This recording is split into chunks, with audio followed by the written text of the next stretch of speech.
First of all হচ্ছে BPL এ আইএমজির সাথে আমরা আইএমজিকে অ্যাওয়ার্ড করে দেওয়া হয়েছে 3 ইয়ার্সের জন্যে। এখন ফার্স্ট কিক অফ মিটিং হয়েছে, আর এগ্রিমেন্টটা আমরা এখনো সাইন করব। আমরা অফিসিয়ালি ওদের অ্যাওয়ার্ড করে দিয়েছি, কিন্তু এগ্রিমেন্টটা এখন ইন ডিসকাশন, যেটাকে লং ফর্ম বলে। দ্বিতীয় হচ্ছে যে আমরা টার্গেট করছি ডিসেম্বর জানুয়ারিতে বিপিএল হবে।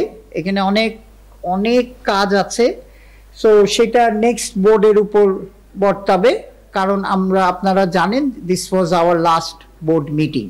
সো ইট ইজ অ্যাকচুয়ালি যেটা বলবো যে সব কিছু রেডি করা শুরু হয়ে গেছে। সো নেক্সট বোর্ড এসে ডিসাইড করবে, যদিও টার্গেটিং টাইমটাও আমরা করে দিয়েছি ডিসেম্বর জানুয়ারি, বাকি কিছু কাজ আগিয়ে রেখে আমরা যাচ্ছি। সেকেন্ড হচ্ছে আমাদের ফাইন্যান্সিয়াল সিচুয়েশন। আমরা প্রায় 1398 crore including FDR, cash in hand বা ক্যাশ ইন ব্যাংক, এইসব নিয়ে প্রায় 1400 কোটি টাকা আপনার রেখে দেওয়া হচ্ছে, যেটা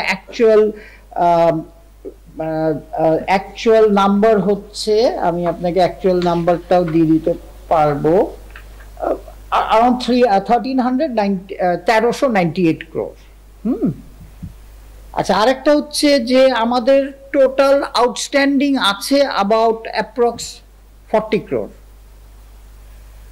আর বিপিএল এর আপনারা জানেন আমরা একটা বিপিএল এর ডিফল্ট লিস্ট আমরা দিতে চেয়েছিলাম। আপনারা চাইলে আমি লিস্টের নামগুলি বলে দিতে পারি, কিন্তু এইটা আপনাদের কালকে এই ডিফল্টারের লিস্টটা আমরা জানিয়ে দিব, যাদের সাথে অলরেডি আমাদের অনগোয়িং আরবিট্রেশন শুরু হয়ে গেছে, চলছে। পুরনো কিছু আছে,